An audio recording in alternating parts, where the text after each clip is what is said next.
Thanks. It is a great honor to be able to introduce our keynote speaker today, Dr. Katharine Hayhoe, who often reaches out to right of center audiences.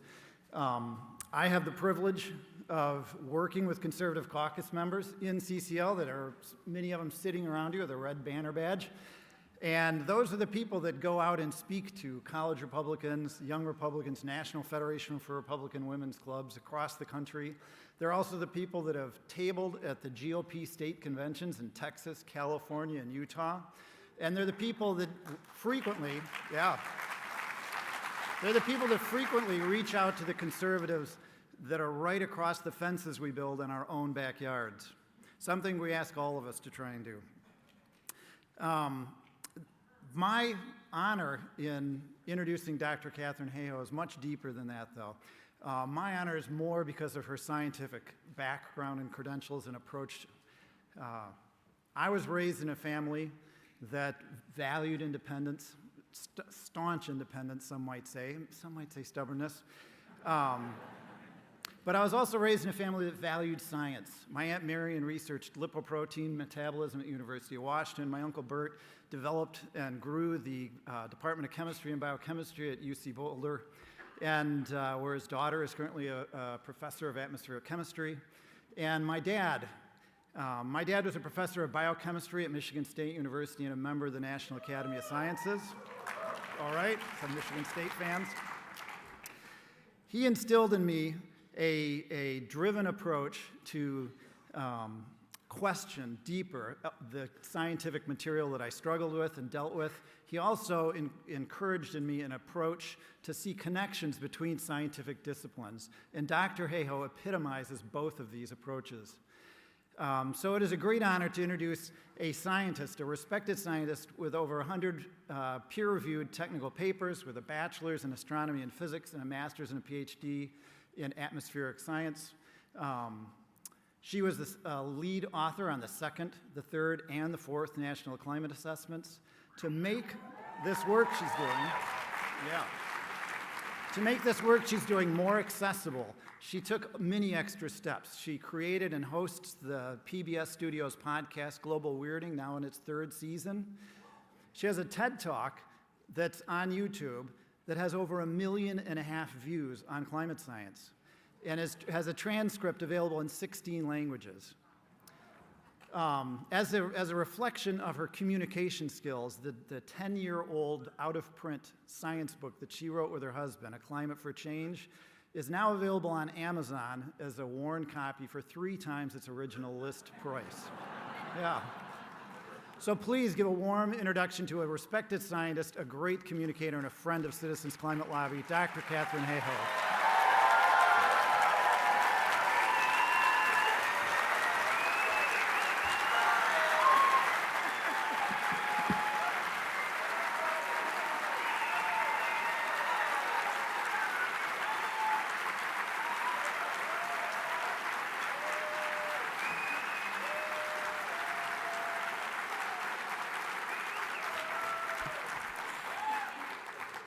Thank you so much.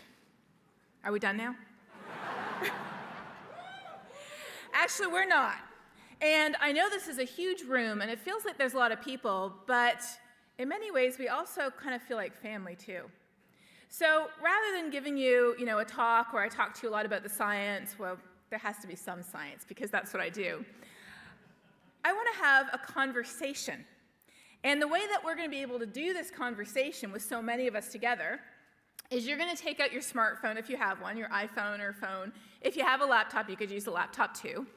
And you're going to go to polev.com/TexasTech. That is my university. If you're on the phone, it'll ask you to enter your name, but you don't have to. There's no data being collected here. Anonymous is totally fine. Go to polev.com, so POLLEV.com/TexasTech, and you don't have to enter your name. Okay, so once you've gone there, here is your first test. Your first test is that it will ask you, where do you live? And there will be a map that you can click on and tell us where you live.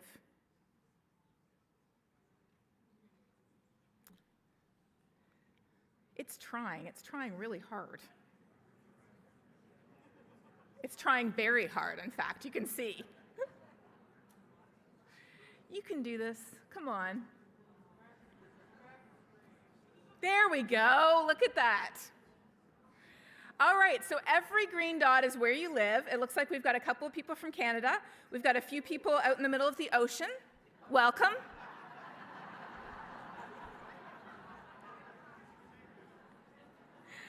Yep. I'm glad that you were able to swim in from your sailboat, which is currently halfway across the Atlantic. And now I'm going to ask you the second question.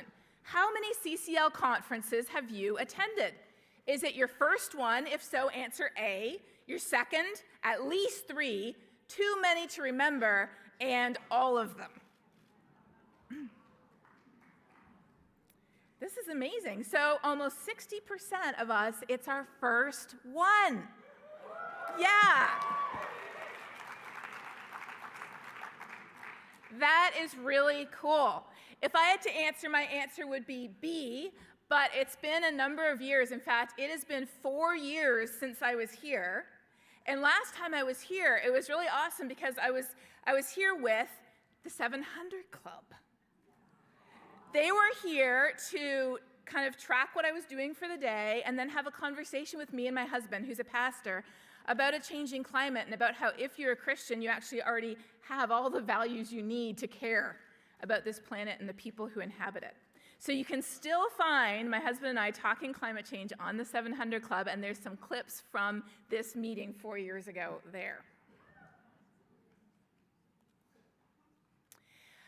But what I want to do is I want to introduce myself to you because I am one of your science advisors. You may have heard my name, you may not have. So because we're family, rather than giving you, some big talk, I just want to tell you who I am and what I do. So the first and kind of most obvious thing I do is I am an atmospheric scientist. In other words, I study this thin blue line that you see around the Earth. Just how thin is our atmosphere? Well, it's often, there we go. An apple is often used as an analogy that the apple itself would be the Earth and the skin of the apple would be the atmosphere. That's how thin the atmosphere is. But when you do the calculations, it turns out that the skin of an apple is actually 20 times thicker than the atmosphere. So I study something that is incredibly thin, incredibly fragile, more like the outside layer of an onion, yet that thing that we study, that atmosphere, is essential for life on this planet. In fact, if we did not have an atmosphere, that is the only difference between a frozen ball of ice versus the Earth that we inhabit today. That minuscule skin of the onion is the difference between a lifeless frozen planet versus the planet that teems with life in the oceans, land, the atmosphere, and more. We've known this for a really long time. Speaking of other scientists for a moment, because I love looking back in history, we've known that our planet's atmosphere had trace amounts, tiny amounts of heat-trapping gases in it that keeps it over 60 degrees Fahrenheit warmer than it should be since the work of Joseph Fourier in the 1820s. That's 200 years we've known about this. We've known which gases there were, and I promise you this is the only chemistry that we're going to get into.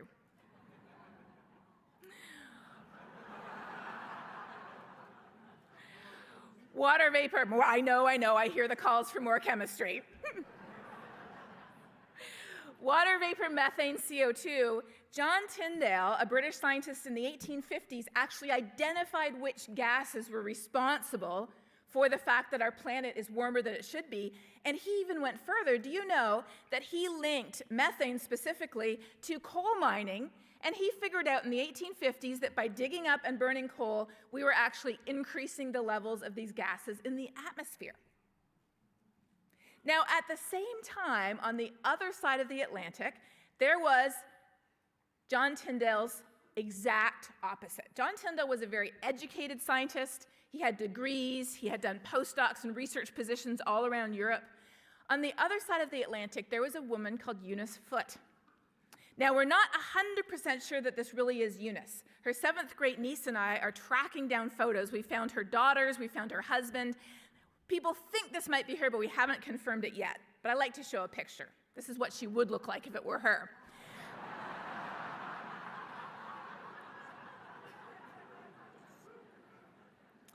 She was the opposite. She was not trained in the sciences. She did not have the advantages of all the latest advances in European understanding.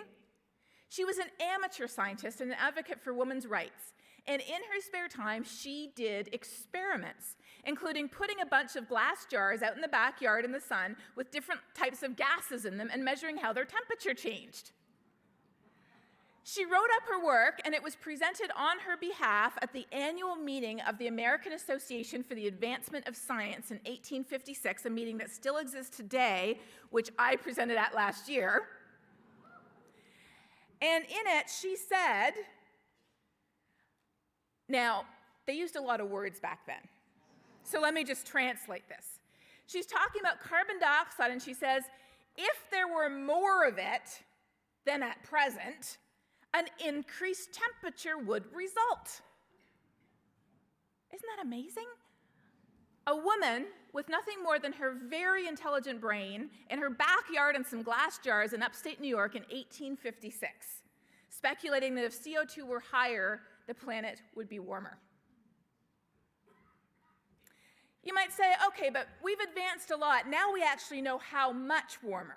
Depending on if we continue to depend on fossil fuels or if we reduce our emissions through transitioning to clean energy, we know how much warmer it would be. Well, we've known how much warmer the planet would be depending on whether we double or triple levels of carbon dioxide in the atmosphere since the work of Arrhenius in the 1890s. He was a physical chemist who won the Nobel Prize for his work in physical chemistry. But on the weekends, he decided he was going to calculate by hand how much the planet would warm if we continued to depend on fossil fuels. And his numbers were very close to what we get today. He even calculated how much warmer the Arctic would be than the rest of the planet. Yeah. So we've known for more than 100 years that we have these trace gases in the atmosphere that are the thermostat of our planet. And by digging up and burning coal and gas and oil, we're wrapping an extra blanket around our planet that it does not need. This is the reason the planet is warming and our future truly is in our hands. So let me ask you this. How many of these scientists I talked about had you already heard of?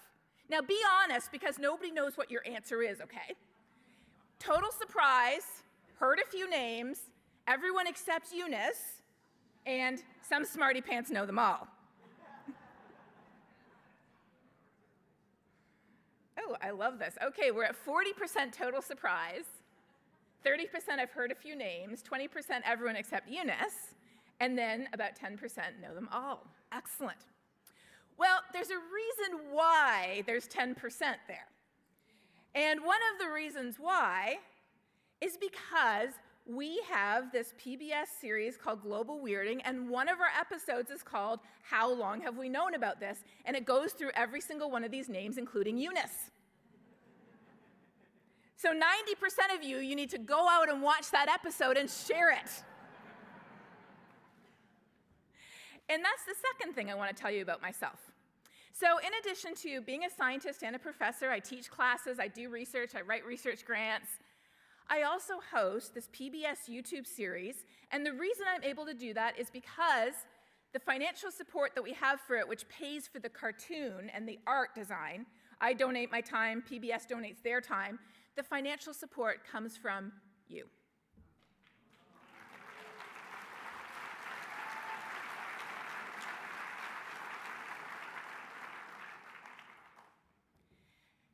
And your support is amazing because that is what helps us not only create these, but spread them. So right now we have over 13,000 subscribers. Our videos between Facebook and YouTube have gotten hundreds of thousands of views.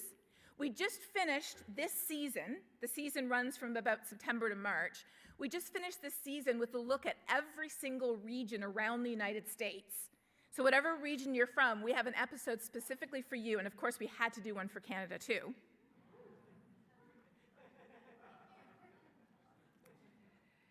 So let me ask you, when it comes to global weirding, again, you can be honest, nobody's tracking your name. I'm hearing about it for the first time. I've watched an episode or two. I've watched them all. And I make everybody I know watch them.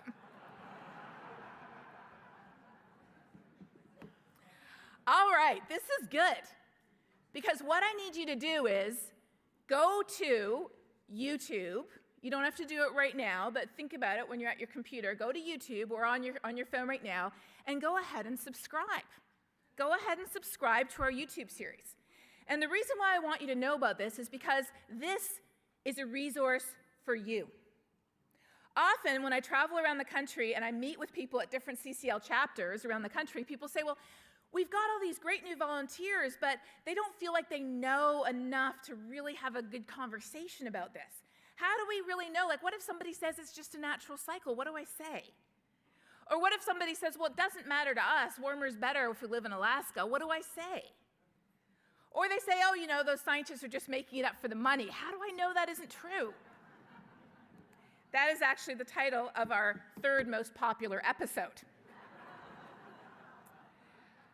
Our second most popular episode is if I just tell them the facts, surely they'll change their minds, right? Answer is no. And then this completely surprised me. I had no idea this was going to happen. Our most popular episode, the one everybody wants to watch, is what does the Bible say about climate change? And the answer to that is nothing, but also, in a way, everything. So these are resources for you to use. Use them with your family. They're not all cartoons. Most of it is me talking, but they are appropriate for kids. Use it with people who are coming into your CCL group who feel like they want to learn a little bit more. You don't have to watch them in any particular order. Just pick and choose the questions that you have. But this is a resource for you so that you feel equipped, you feel empowered, you are able to respond to the questions you get because you know what the truth is.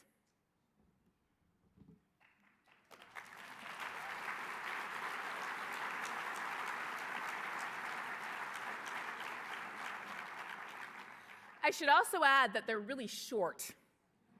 They're all about 5 to 7 minutes, so you can easily share them and watch them and put them on social media, watch them on your phone. You don't have to sit there for a 3-hour documentary. Now, I want to tell you a story about why we even have the Global Weirding episodes. And this is the first person who's still alive, so I made sure to tell you that. All the other pictures are people who are dead. In fact, Brian, I think, is here today. Yes, Brian? Yes. Yep. Right there, right there. And he has the same hat on.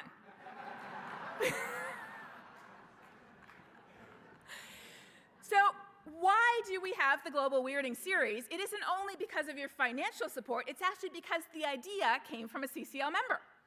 Brian works at Houghton College, which is a small Christian college in upstate New York that is, as far as I can tell, about an hour from everywhere. Is that correct? Including the grocery store. And he contacted me a few years ago and said, would you be able to come speak at Houghton? So as you know, I do as much as I can, but I said, you know, I don't really have any other speaking engagements in the area. I do visit my family in Toronto. Maybe if we worked out the time, I could drive down. And he's like, well, the reason I want you to come is because I want to do an experiment. And as a scientist, I'm like, oh, okay. He said, I know you do all these talks, and I want to actually run an experiment as part of my master's thesis to see if attending a talk that you give makes a difference to people's opinions. I said, yes, that would be fantastic. Because if not, I will quit. It's a lot of pressure. But seriously, you want to do what's most valuable with your time, and if going and talking to students at a Christian college was not making any dent, why bother, right? But then we had another idea. What if when the students showed up for the talk, they were directed into one of two rooms? One room had me on video giving a talk, and the other room had me live giving the same talk.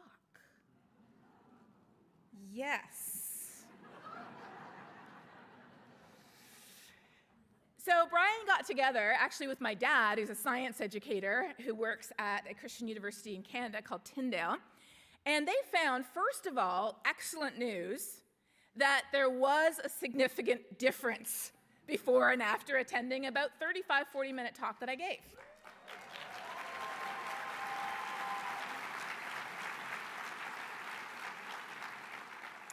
So that's why I'm still doing this 5 years later. But what really connects to global weirding is that he found there was no significant difference between the live versus the recorded lecture.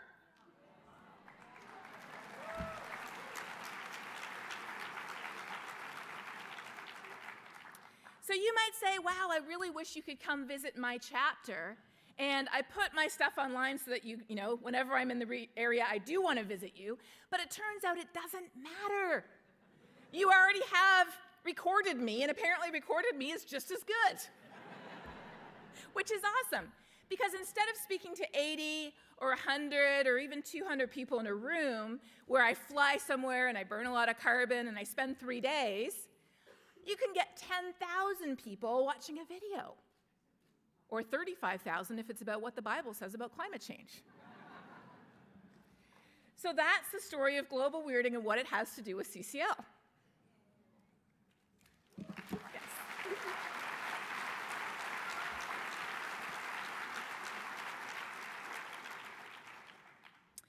What else do I want to tell you about myself? Well, the third thing I want to tell you is that I live in Texas. Yeah, all right. I work at Texas Tech at the Climate Science Center, and people often say to me, first of all, oh, that's in Austin, isn't it?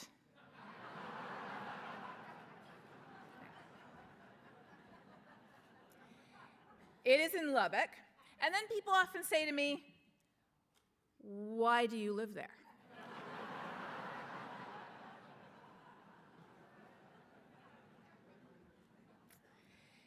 And the reason I am in Texas, I did not know this when it first happened, but I have realized, it has been borne on upon me with a sledgehammer at sometimes, that there are 3 very important reasons why I am in Texas and why I deliberately continue to be in Texas.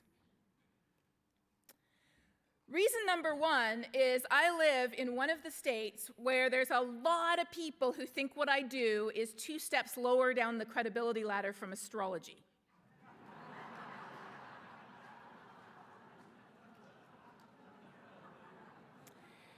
There's nothing that makes you pull up your socks faster than having pretty much every single person you know question your credibility in the grocery store, at the realtors, and at your university.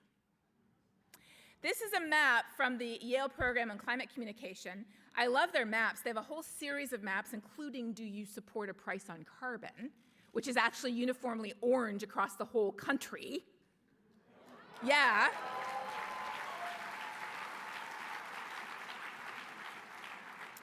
They have results by county and by congressional district, so I would encourage you to go here and spend some time looking at your congressional district's opinions from this resource, because it will give you a lot of great information. When you go see a congressman or woman, you're like, well, did you know that 82% of people in your district support taxing fossil fuels? And they'll be like, no, I didn't know that. So this is a great tool. But I live in one of the places where there's the most resistance to accepting the science of climate change. And as I talk about in my TED Talk, this is the TED Talk I did a couple months ago, I'm only going to tell you the first story from it, nothing else. So if you haven't watched it, you'll have to go watch it to get the rest. But as I talk about in my TED Talk, the very first class I taught at Texas Tech University when I was a brand new professor, just arrived as a research professor, a colleague asked me to guest teach his undergraduate geology class while he was out of town at a conference. So I prepared a full presentation on the geologic history of carbon throughout the life of the Earth. I waded through deep time. I talked about geologic weathering. I talked about orbital cycles. And when I got to the end, as most professors do, I looked hopefully around for any questions. Most students were kind of slumped over their phones, dozing. It was early in the morning in their defense. But one hand right in the middle shot straight up.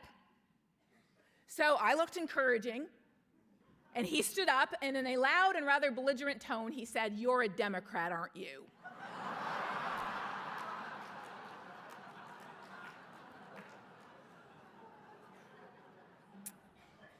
In Lubbock, Texas, the second most conservative city in the US after Provo, Utah, and I have spoken at Brigham Young too.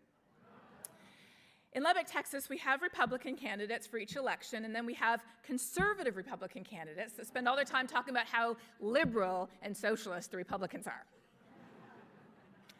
So this is the first reason why I'm in the best place you could be, right?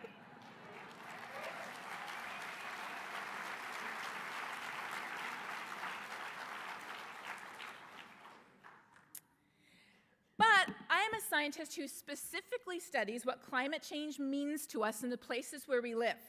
And today, one of the biggest ways climate change is affecting us personally is through exacerbating or supersizing what used to be naturally occurring disasters. And Texas is already in the crosshairs. Texas gets almost every type of weather and climate disaster you can imagine. The only one they don't get is the floods from when mountain snow melts too quickly and runs down the hill because we don't have the mountains. But we get everything else. We get ice storms and blizzards. We get drought and flood. We get hail, thunderstorms, tornadoes, haboobs and dust storms, hurricanes. We get pretty much everything. Since 1980, there have been 105 weather and climate events that have caused at least $1 billion worth of damage in Texas alone. And again, the number one reason we care about a changing climate today is because it's exacerbating these risks. So I just happen to live also in the state that is most vulnerable to the impacts of a changing climate. And then I also live in the state that has the most wind energy of any state in the country.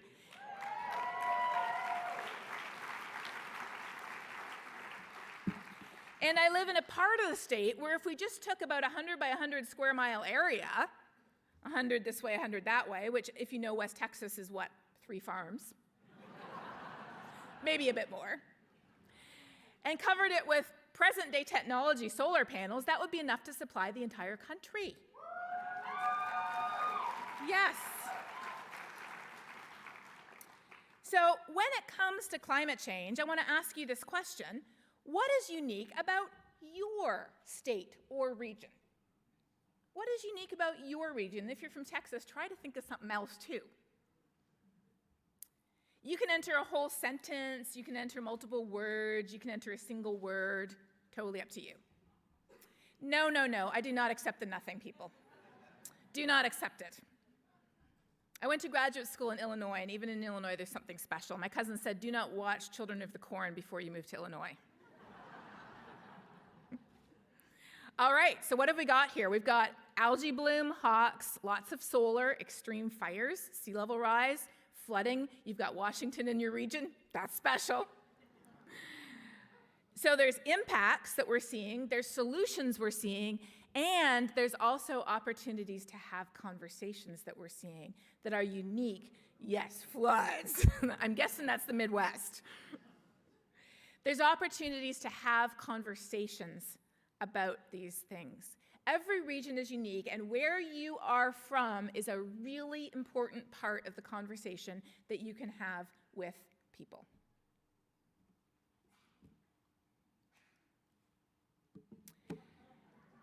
But I am Canadian too. And why is that important? Well, first of all, it's important because there is a very important game tonight.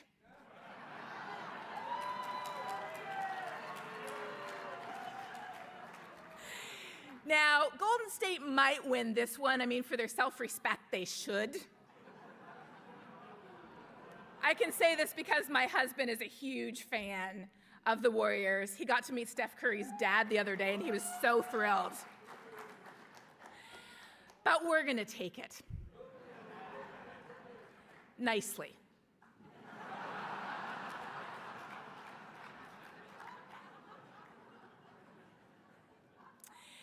In all seriousness, though, why is it also important for me to be Canadian?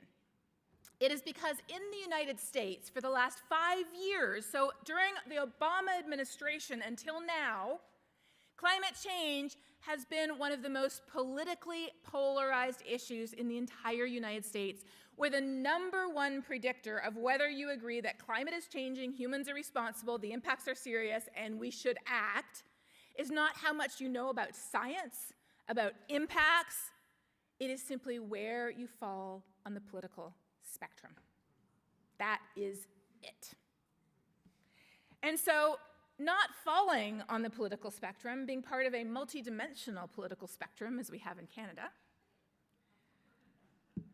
I can tell people a thermometer is not liberal or conservative. It's not Republican or Democrat. It doesn't give us a different answer depending on how we vote. We can agree, and we have to agree sometimes, to disagree about solutions.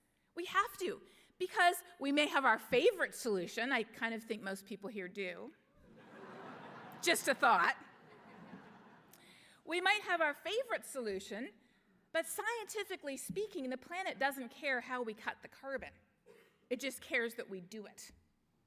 So when people say, well, I'm not in favor of the carbon tax in Canada, and there's a lot of people on social media who are really up in arms on that, my response as a scientist is this: fair enough.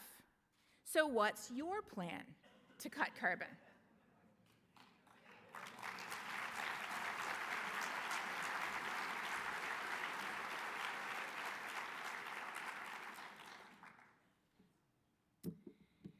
Then, in addition to being a scientist and doing global weirding and living in Texas and being Canadian, I am also a lead author on the National Climate Assessment, and this is a really huge part of what I do. In fact, it's taken up the majority of my life for the last 3 years. The National Climate Assessment, the first volume, which talks about the science of climate change, was released a year ago last November. So not 2018, 2017. Volume 1 is 100% crystal clear that climate is changing, humans are responsible, the impacts are serious, and the window of time to avoid even more dangerous impacts is closing fast. Then we have Volume 2. Volume 2 brings it down to the places where we live. There's a chapter for every region. There's a chapter for almost every sector, from water to national security and international interests. And in Volume 2, which was released on Black Friday, the day after Thanksgiving this past year, in Volume 2, it tells us that climate change is no longer a distant issue. It's here and now. It's affecting every region and nearly every sector of the U.S. today.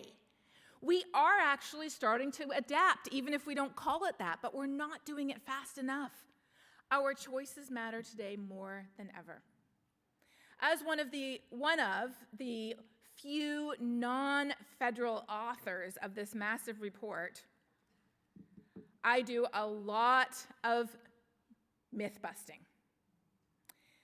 This is a thread I started on Twitter that I've been adding to as recently as this past few weeks, where I document all of the false information and false statements that have been made about the National Climate Assessment. Just this weekend, a new report came out saying that there was going to be another review of the National Climate Assessment after its publication. Now, let's just be clear. The National Climate Assessment, before it could be released, was first of all reviewed by relevant experts from every major federal agency. Then it was opened for public review, and anyone, any scientist, any person from anywhere in the world, actually, not just the US, could comment on the public review. We authors had to respond to every single comment we received, and our responses, as well as the comments, are a matter of public record. Yes. Imagine how long that took. Then they sent it to the National Academy of Sciences, who convened a special panel of external experts to review the report, and The National Academy's review of Volume 1 alone was over 100 pages. Volume 1 was just under 500 pages, so 20% the length, and we had to respond to every single one of those points, of course, and our response was also public record, and then it went back to the federal agencies again. Yet somehow, in the most comprehensive review of any scientific report in the United States, somehow that appears to be insufficient. It now needs to undergo a red review. But a red review is not a scientific review, because it has already gone through a scientific review by anyone who cared to offer one. And so when they asked me my opinion, I said, true science is debated in the scientific literature, not in kangaroo courts that are set up by politicians with agendas that rely on muddying the waters and hiding the truth to succeed.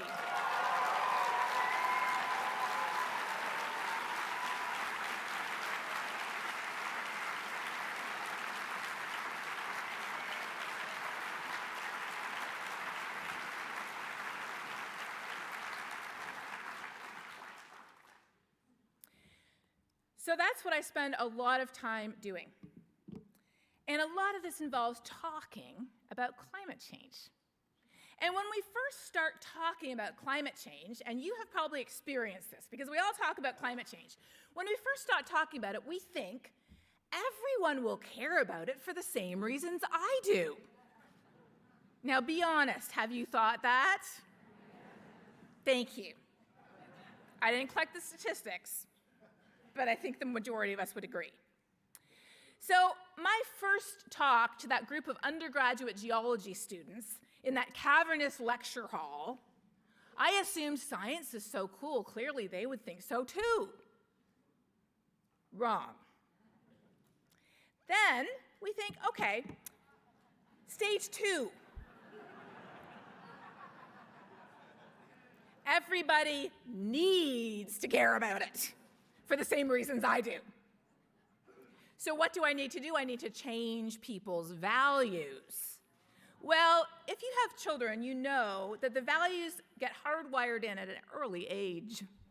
There's not a lot of teenagers, let alone 20, 30, or 40-year-olds, and certainly not 60 or 70-year-olds, wandering around going, oh, I don't feel like I have enough values. Please help me, mold me, guide me. And I think the fraction of politicians who would feel that way is about 0.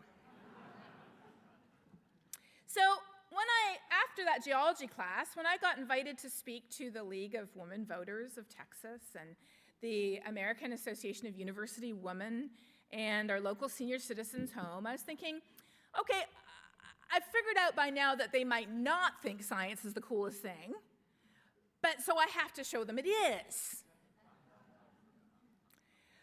And people actually got a bit excited because it really is interesting. But then I started to get all these questions at the end, and the questions I got at the end were, so what? Like, okay, I can see you're excited, and I can understand why you're excited, but so what? Like, you're telling us climate is changing due to human activities. You're talking about like 1 or 2 or 3 degrees. I mean, don't you understand that it's actually, 3 degrees warmer in here than it is outside this room? So that's when I learned lesson number 3. I tried something that was very uncomfortable for a scientist to do. Not just talking about how I was an atmospheric scientist, or I wrote the National Climate Assessment, or I lived in Texas, or I was Canadian. I realized if we really, really want to connect with people, we have to go in with the attitude that they already have the values they need to care. I might not know what those are, but then it's on me to have the conversation with them and listen to them and figure out what they are. I might already figure out what they are because I've done my background research, but they haven't connected the dots yet. But all of a sudden, their job is 1,000 times easier. It's not trying to instill new values into people because, again, good luck. It's simply respecting, esteeming, appreciating the values people already have, which in most cases they have formed thoughtfully over the course of their life for a reason, and taking those values and connecting the dots. showing them how not only are they the perfect person to care, but by acting on climate, it actually expresses their pre-existing identity. It expresses their identity in an even more genuine way than they are today. Because that's what we want to be. We want to be the best version of who we are. And as a human, acting on climate actually moves us in that direction. We just have to connect the dots. So my first chance to try this out came when Second Baptist Church invited me to speak. This is all the first 6 months of moving to Texas. And I realized that the one thing I had left out of my list was the one thing that most connected with their values, the fact that I was a Christian. Because I was getting some questions too, where I started to realize people thought I was, the liberal atheist scientist, and that's just what they thought scientists were. Of course, it turns out my colleague Elaine Eklund at Rice University, she's a sociologist who studies scientists and faith, and she has discovered through surveying, I think, almost 2,000 scientists at top research universities around the country, that 70% of us would describe ourselves as spiritual people. 70%. And of the remaining 30% who say that they're atheist, 20% of them describe themselves as spiritual atheists. So, being a scientist, she dug into that a little more. It's very interesting. Her name is Elaine Eklund. If you want more on that, I gave a talk at the Upper House in Madison, Wisconsin in April where I get more into the whole question of science and faith. But I realized that if I was going to connect with people over their pre-existing values, what better value than one of the most central values to my own life? A value that tells me that we humans have been given responsibility for every living thing on this planet, which includes each other. We are called to tend the garden and be good stewards of the gifts that God has given us. And most relevant to a changing climate, we're told to love others and care for those people who are less fortunate than us, who are being most affected by a changing climate. Yes.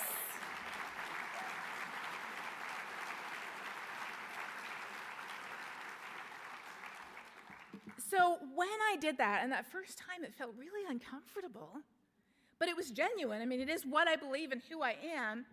When I did that, I saw the change in people's faces. They're like, oh, I'm that too. And I believe that too. And because I believe that, then that's why I would care. Of course. That's the response we want. Of course. So who we are is really important in the conversations that we have, and who the person is too. So then I was on a roll. Rotary Club, they print their values on a 4-foot sign. I got that. Farmers, they care about natural cycles and variability and higher temperatures and drought. I got that too. An oil and gas company. This was just 2 years ago. I had cruised through birders and churches and people interested in outdoor activities and parents worried about air quality for kids' health. But then I got an invitation to speak to an oil and gas company. And I firmly believe that we should not have a conversation unless we can find a point to agree on. If you cannot find something, some value that somebody has, that you genuinely and truly appreciate, you should not be having that conversation. There is someone else who will have it. It is not you.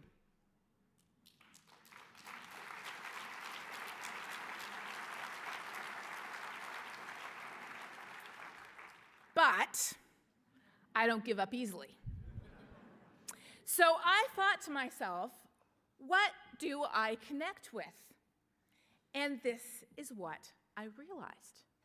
I realized that I am profoundly grateful for the benefits that energy brings us today. Just consider your life without refrigeration, having to go get food every day. What would our lives be like without electricity? What about transportation? I am grateful that I was able to fly here. I offset my emissions, yes, but I was grateful. And I'm incredibly grateful for the medical advances that came with the Industrial Revolution powered by fossil fuels. And then if you dig a bit deeper, what was life like before the Industrial Revolution? It was short, it was brutal, and it was very miserable for a lot of people. We depended primarily on animals for our labor, with a little bit of water. A woman's work was an endless cycle of drudgery. Laundry day was a full day, and that was back when people owned like 2 outfits each. I don't know how she's smiling there. I think it's more of a grimace. Even more seriously, issues like child labor and the fact that a large part of the United Kingdom and the US's economy was originally based on slave labor. So I realized that I am truly and profoundly grateful for the benefits and the blessings that fossil fuels have brought us.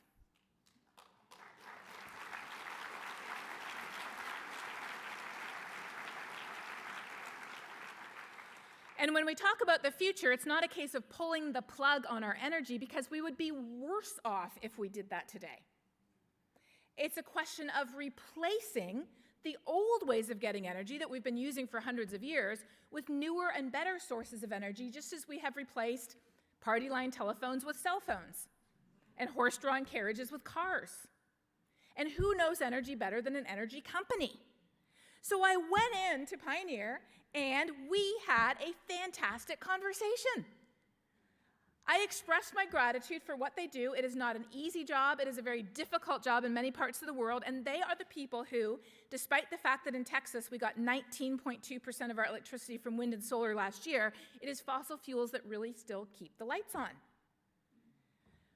And so once they realized that I did understand what they did and why they did it, we had a 2-hour conversation about how do we know climate is changing, how do we know it's not natural cycles or volcanoes, how is it affecting Texas.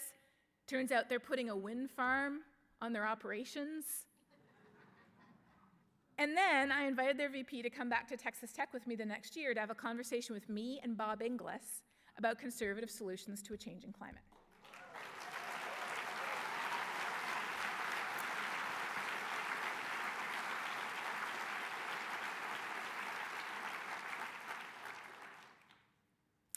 So now I want to ask you, speaking personally, and either use one word, or if you have to use more than one word, put a dot in between your words and you will see why in a second, okay? Speaking personally, why do you care about a changing climate? Why does it matter to you?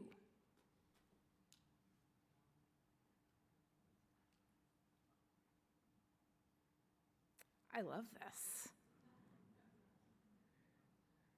All right, I'm not surprised. I guessed that parent would be right up there. Parent, human, children, mother, grandfather, father, love it. But what else do we have too? I'm an earthling, I'm a mountain lover, I'm a young person, and a millennial, just because I'm a woman, because I'm queer, because I'm a grandpa. Care about it because of animals or because I'm an animal, not quite sure which that one is. Could be both. Because I'm a scout. Because I'm a hiker, because I'm a triathlete, because I'm a nature lover. So we already are who we are, and that's why we care. Now, I want to ask you another question. And first of all, can I just say I love that human is right there. Human. That's why we care. And as far as I know, most of the people that you're going to talk to in your life are also human.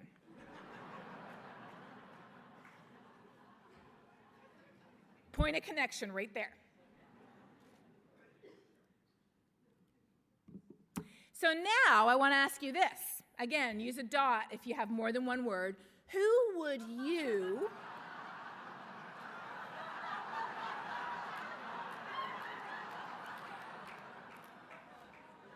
from your mouth to God's ears, as they say.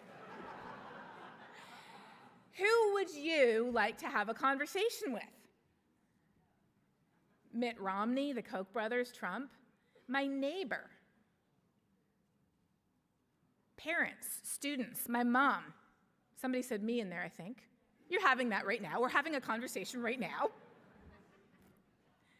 So, friends, family, acquaintances, colleagues. leaders who are in favor like the Pope, leaders who are not in favor like Trump. All right. So of all of these people that you've identified, I want you to think to yourself this. I want you to think, how would I connect with that person's values? There we go. Think to yourself, how would I connect? And your answer is probably not going to be necessarily what you answered in terms of why you care, is it? How would you connect to that person's pre-existing values? Now, I want you to turn to one or two people beside you, behind you, or in front of you, and I want you to share. It's a friendly place. You'll be okay, I promise. You can just say pass. If you don't want to talk, you can just say pass.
All right.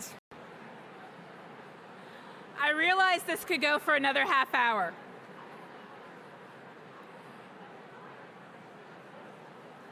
And I want you to continue to think about this as you go through your day. But now, it's time.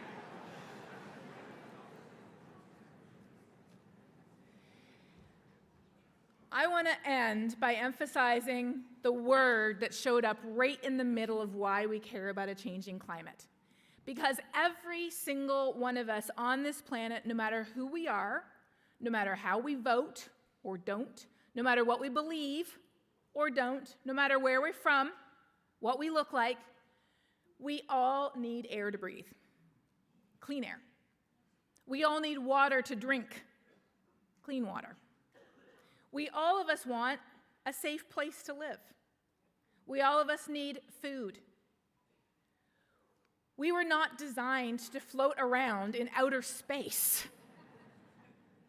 We were designed to live on this perfect, amazing home that we have, and that is the single most important bond that we all share, no matter who we are on this planet. When I wrote a story for Foreign Policy 2 years ago, the story was about how we already care, about how just about every single one of us already cares, we just don't realize it, and they gave us the perfect picture. This is not the polar bear sitting on the ice. It's us. That is why we care. Thank you.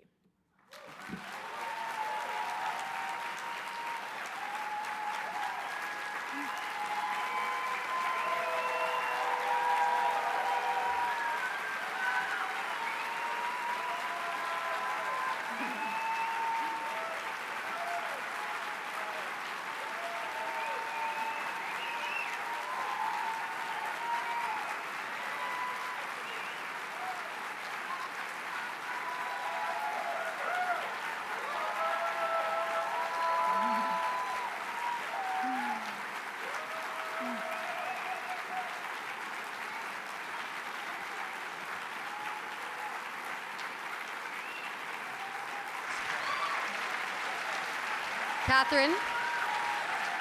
Thank you. Thank you so much. We do have time for one question, so we wanted to ask. What we're actually going to do, we do have time for one question, and this is what we're going to do, and this is special for you. I'm going to ask the guy at the back to please go immediately to the very last slide in the entire deck, please. You can skim through all of them and just go to the last slide in the deck. And this is what I'm going to do. You're going to have to be fast with your fingers, though, okay? There we go. Put your question here. You can use as many words as you want. You don't have to join them with dots. And you can upvote the questions you prefer. So what we're going to do is put your questions in here.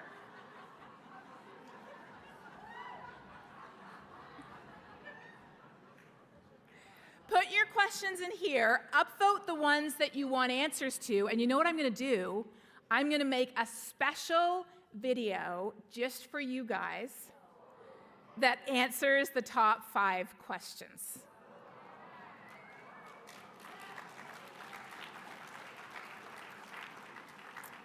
We'll put it on Facebook, we'll put it on our Global Weirding channel, and it will be your top 5 questions that I answer in this video. So it looks like you've got, let's see, you got 1 more minute to get your question in or to upvote the ones that you like. And you know what? My top question is your top question. What gives you hope? You have to be hopeful, because if we are not hopeful, we will be a self-fulfilling prophecy of despair. If there is no hope, why act? Why not eat and drink and be merry, for tomorrow you die? I am hopeful, but I will tell you this. I am not hopeful because of what the science says. I am not hopeful because of what politicians are saying. I am hopeful because I see what people are doing. I am hopeful because I act myself. I am hopeful because I witness the actions of others. And I am hopeful because together we can affect change.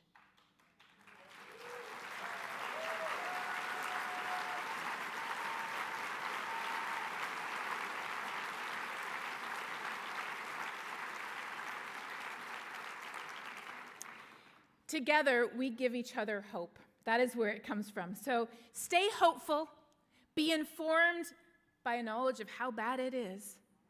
But the fact that our future is in our hands, our choices do make a difference. It is not too late to avoid the most serious and dangerous impacts. And every action counts. Thank you.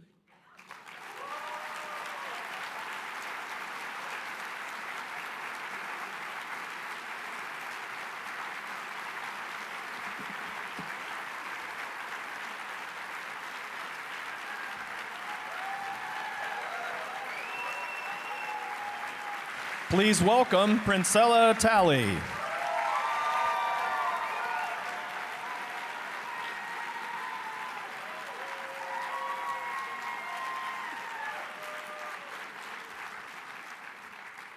Hello, everybody. So I am Princella Talley, and one of my jobs here is as a diversity coordinator.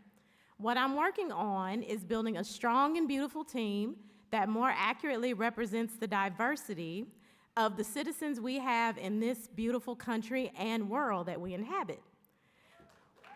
Okay.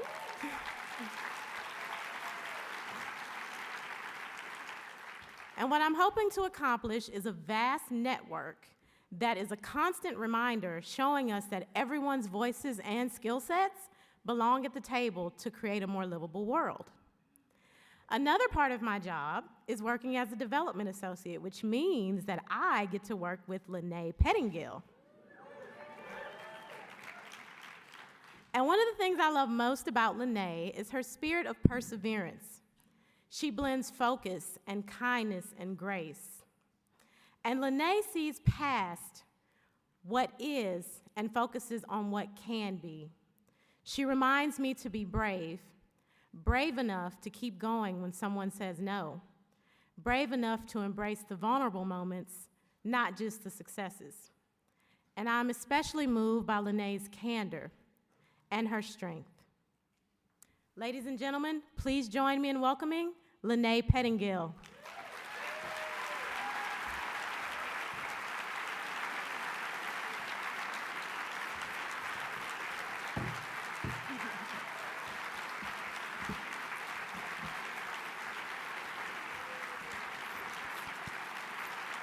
Hello, CCL family. It is so good to be with you again. And we have a lot to celebrate since we last had one of these conference chats, you and me. Since our November conference, you helped make history by creating the conditions which allowed for the first bipartisan climate legislation in over a decade, the Energy Innovation Act. Woohoo!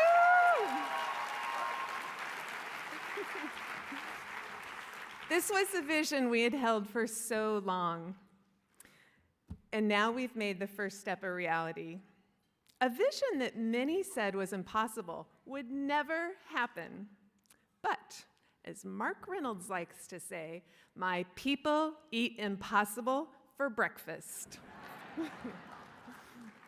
Which makes me think of two other characters talking about impossible and breakfast, Alice in Wonderland and the Queen of Hearts. I must say it's a good thing that this room is not filled with Alices. There's no use trying. One can't believe impossible things. No, this room is filled with wise, courageous visionaries who act more like the Queen of Hearts. I dare say you haven't had much practice. When I was younger, I always did it for half an hour a day. Why, sometimes I've believed as many as 6 impossible things before breakfast.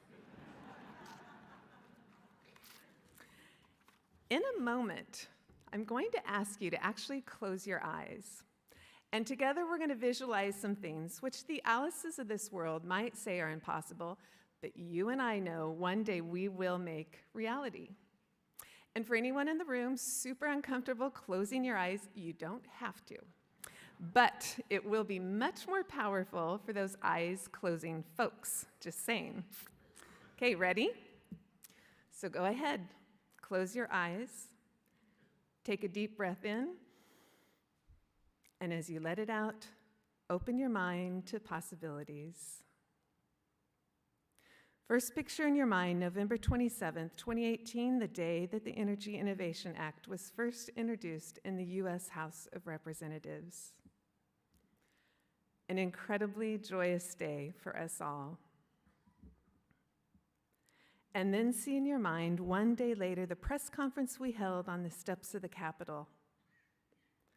You might have seen some of our CCL pictures or videos showing Congressman Deutsch at the microphone, surrounded by some very, very happy CCL volunteers. Volunteers with huge smiles on their faces, even as they braved the bitter wind and cold, holding up signs in celebration, an historic day which you played a critical role in creating. Yes, you helped make history.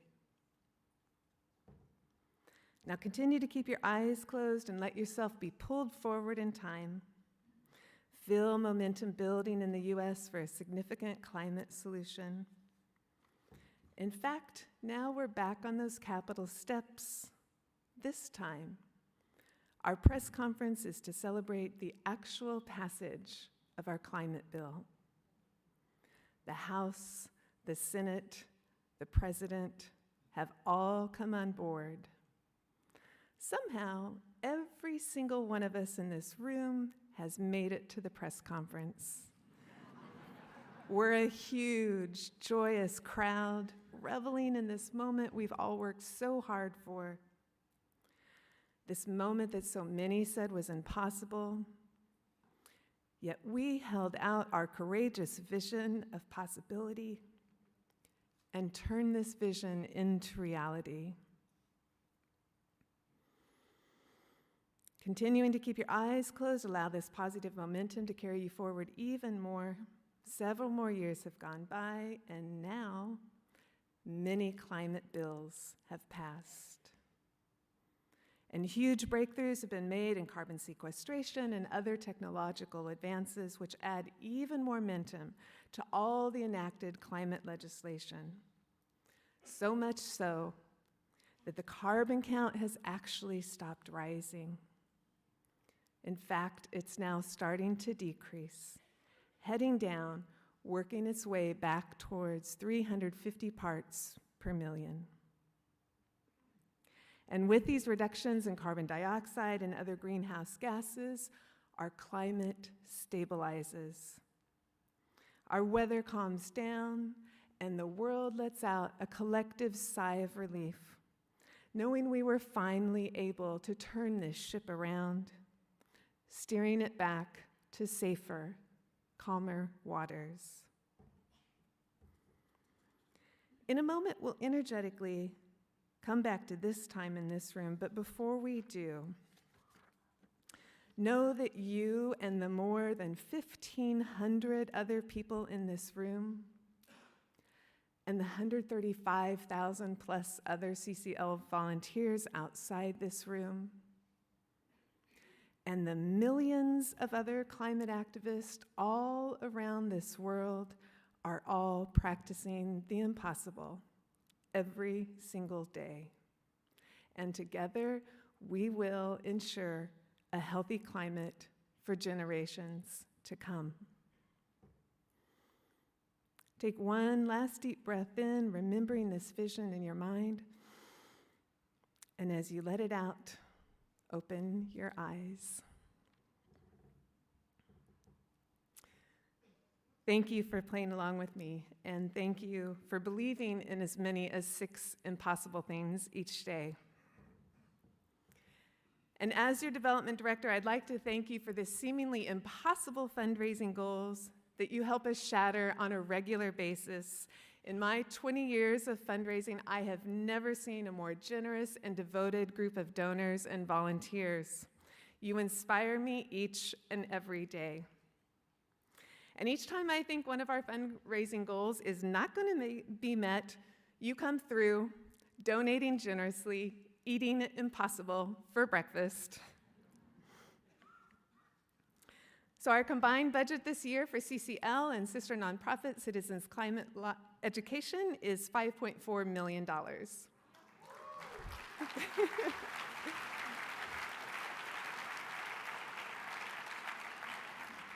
So far, we've raised $1.8 million towards this goal. Almost all this money is used to train and empower our amazing volunteers, you, and to coordinate and support your incredible actions. We have 3 top expense categories. One is our staff. We have 59 contract and full-time staff now, almost all of whom are working to support and empower you and all of our other volunteers. Secondly, we have 2 offices, one in Coronado, California, and one here in DC. Anyone here been to our Coronado office? A few hands. You know we are not living high on the hog out there. No, siree. Now, the DC office is a tad bit fancy, but it has to be in order to be an appropriate meeting place for this DC culture, for allied organizations and members of the press.